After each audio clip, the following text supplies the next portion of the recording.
పొందారే. Right మళ్ళీ వస్తాను ఏలూరు ప్రసాద్ గారు. మనతోటి పాకనటి రమాదేవి గారు ఉన్నారు, జనసేన పార్టీ సీనియర్ నాయకురాలు. రమాదేవి గారు గుడ్ మార్నింగ్ అండి.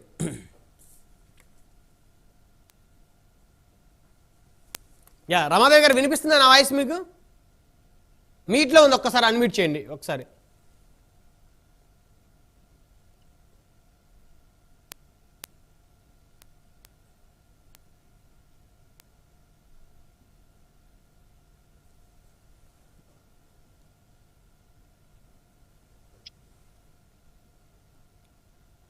రైట్, టెక్నికల్ ఇష్యూ వచ్చింది.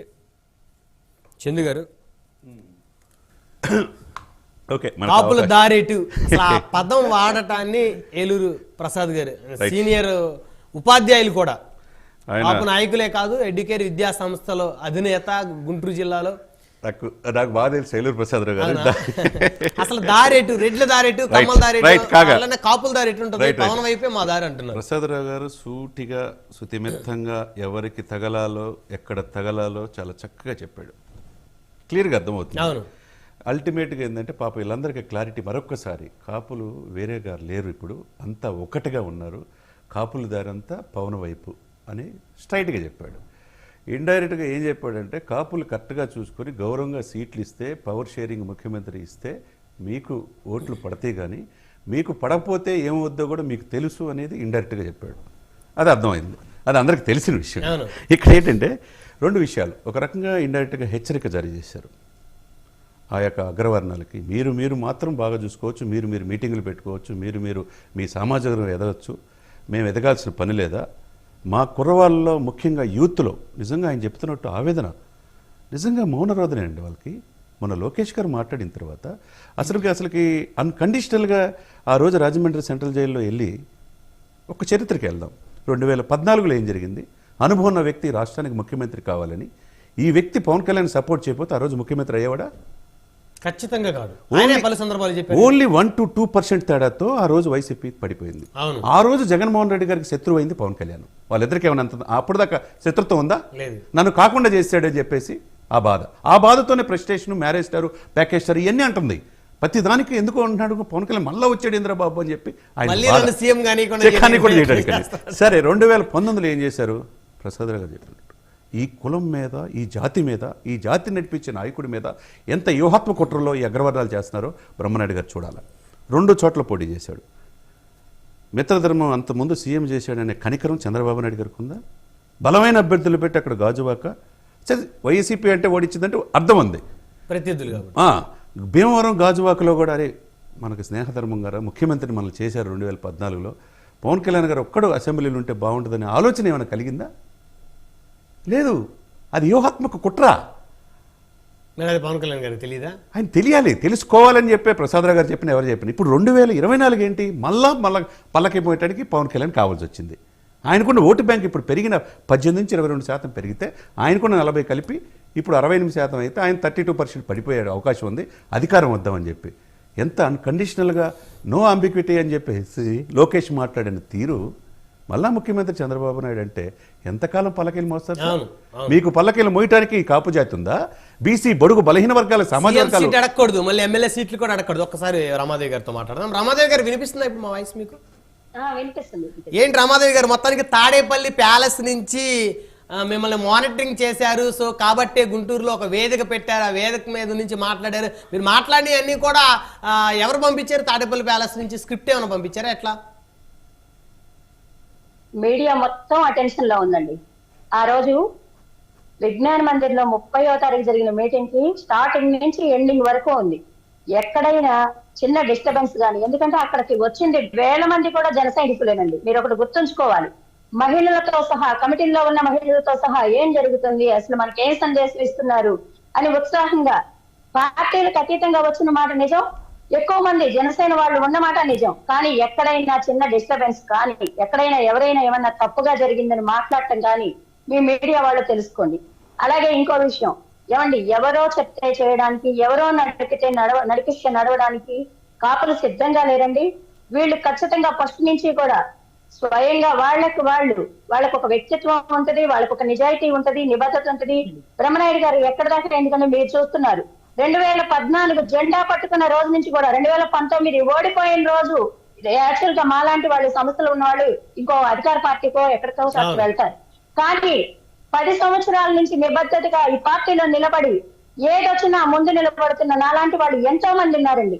ఇది మా లాయల్టీ. ఎందుకు చెప్తున్నామంటే ఎవరో చెప్తే చేయడానికి అనేక ఇబ్బందులు గురవుతూ కూడా పార్టీ నుంచి కావచ్చు పక్క పార్టీ నుంచి కూడా ఎన్నో ఇబ్బందులు గురవుతూ కూడా మేము నిలబడి ఉన్నాము అంటే నా నాయకుడు ఖచ్చితంగా కూడా నా నాయకుడు నిజాయితీ నిబద్ధత నమ్మకం. ఒక మంచి నాయకుడు వచ్చాడు, సమాజానికి మంచి చేస్తాడు, ఖచ్చితంగా పాలన అంటే చూపిస్తాడు, అభివృద్ధి అంటే చూపిస్తాడు.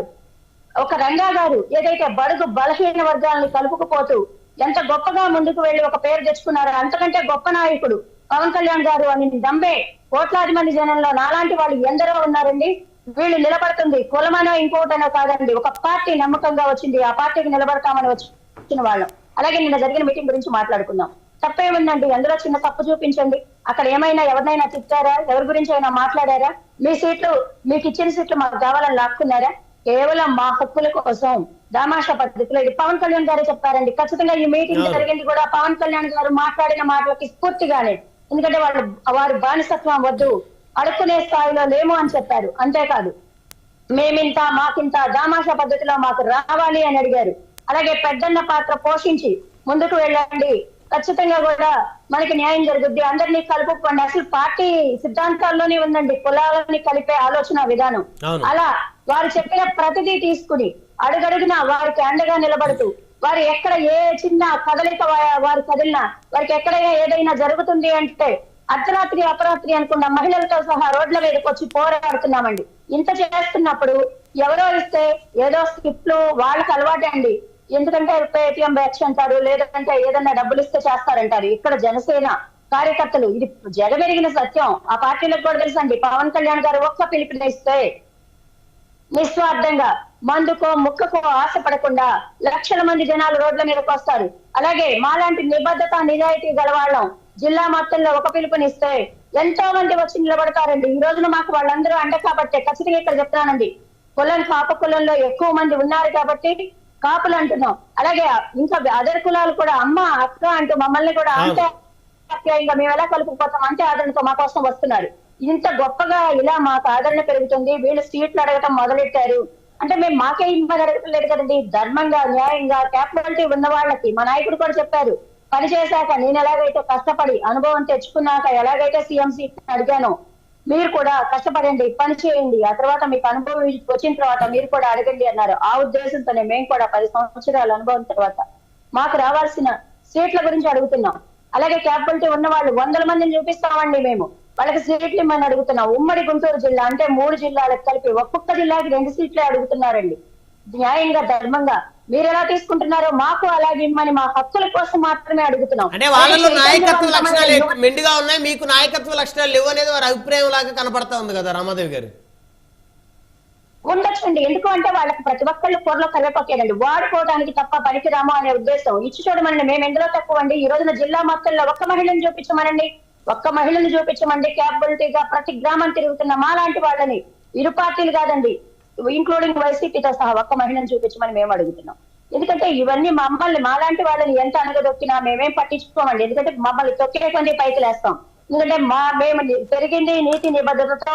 అలాగే మా వెనకున్న వాళ్ళు మా వెనక తిరుగుతున్న వాళ్ళు కూడా డబ్బిస్తే కాదండి. నేను ఏ రోజు ఒక్క రూపాయి ఇచ్చి ఒక్కళ్ళని తీసుకురాలేదండి. ఒక పిలుపునిస్తే పరిగెత్తుకుంటూ ఏం జరిగిందో అని వస్తున్న వందలాది మంది కోసం మేము పనిచేస్తున్నాం. ఇది నిజమండి. ఎందుకంటే ఈ రోజున అనేక ఇబ్బందులు ఆర్థిక మూలాల మీద దెబ్బ కొట్టాలని చూస్తున్న వాళ్ళని సైతం ఎదుర్కొంటూ మేము నిలబడుతున్నాము అంటే మా వెనక ఖచ్చితంగా కూడా అనేక మంది అండదండలు ఉన్నారు. అలాగే ఇందాక చెప్తున్నారు, ఎవరండి డబ్బులు ఇచ్చి పెట్టించేది పార్టీ కోసం? వీళ్ళకి తెలియదేమో, నాకు తెలుసు. ఆ మీటింగులు పెట్టిస్తున్న వాళ్ళకి ఎలాంటి లాభాపేక్ష లేదు, వాళ్ళు రాజకీయంగా లేరు. కానీ వాళ్ళు కొన్ని లక్షల రూపాయలు జనసేన పార్టీ కోసం ఎవరికి తెలియకుండా ఇచ్చున్నారు. అనేక చోట్ల ఫర్నిచర్ కావచ్చు, అనేక అవసరమైన సామాన్లు కావచ్చు, అలాగే అనేక మందికి రోగులకి డబ్బులు ఇచ్చి సేవ చేపిస్తాం. ఇవన్నీ నాకు మాత్రమే తెలుసు. జనసేన పార్టీ అంటే వాళ్ళకున్న నిబద్ధత, వాళ్ళకున్న ప్రేమ ఎవరికి ఉందనుకోవాలి? అంటే వాళ్ళు వెనుకున్నంత మాత్రాన ప్రేమ లేదనా? వాళ్ళు ఖర్చు పెడుతున్నంత మనం కూడా ఖర్చు పెట్టట్లేదు. నిజాయితీగా చెప్పాలండి, నిజాయితీగా ఒప్పుకోవాలి. నిజాలు బయటకు వచ్చే రోజు వస్తది.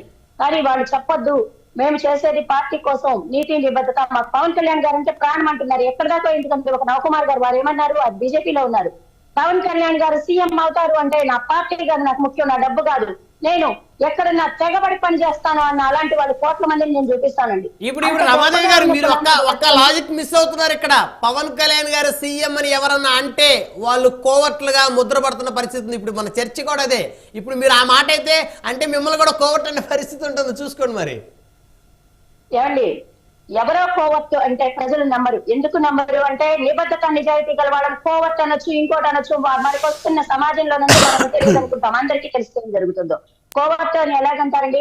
ఆశ పడింది ఖచ్చితంగా కోట్లాది మంది ప్రజలు, ఒక్క కాపులే కాదండి, బడుగు బలహీన వర్గాలకి ఆశాజ్యోతిగా పవన్ కళ్యాణ్ గారు నిలబడితే ఎంతో మందికి న్యాయం జరుగుద్ది, అట్టడుగు వర్గాలకి అణగారి వర్గాలకి న్యాయం జరుగుద్ది, ఆ కళ నెరవేరుద్ది. ఎందుకంటే అంబేద్కర్ రాసిన రాజ్యాంగాన్ని స్ఫూర్తిగా తీసుకుని ఎందుకు పని చేయట్లేదండి? ఎంతసేపు వీళ్ళు వారసులు మనం చూస్తున్నామండి. చాలా మంది చెప్తున్నారు 1985, 86 తర్వాతనే కులాల గురించి ప్రస్తావన. అప్పటి నుంచే మెల్లమెల్లగా డబ్బు ప్రాబల్యం రాజకీయంగా పెరిగింది. ఇవన్నీ చూస్తూ కూడా పవన్ కళ్యాణ్ గారు ఎక్కడైనా భయపడుతున్నారా అండి? ఒక తెలంగాణలో దమ్ము ధైర్యంగా 8 మందిని నిలబెట్టారు అంటే, గెలిచామా ఓడామా పక్కన పెట్టండి, అసలు నిలబడటమే గొప్ప కదా. అలా నిలబెట్టగలిగినారు అంటే అలా నిలబెట్టిన ఏకైక నాయకులు పవన్ కళ్యాణ్ గారండి. వారి నీతిని నిజాయితీని ఎవరు శంకిస్తారు? ఖచ్చితంగా మేము ఇక్కడ ఒక సందేశం కూడా ఇస్తున్నామండి. ప్రతి ఒక్కళ్ళు కూడా గుప్తగా మన ఓటు మనం ఫిక్స్ అయిపోయి పార్టీకి వేస్తామంటే వద్దని ఎవరైనా అంటారా? దీన్ని కూడా పరిగణలోకి తీసుకోవాలి. రాబోయే రోజుల్లో ఖచ్చితంగా ఏం జరుగుతుంది అనేది చూస్తారండి. అనేక మంది అనేక రకాలుగా మాట్లాడుతున్న వాళ్ళు నిజాలను గ్రహిస్తారు. రాబోయే రోజుల్లో ఏం జరిగిద్ది అనేది త్వరలోనే అందరూ చూడబోతున్నారు, చూస్తారు.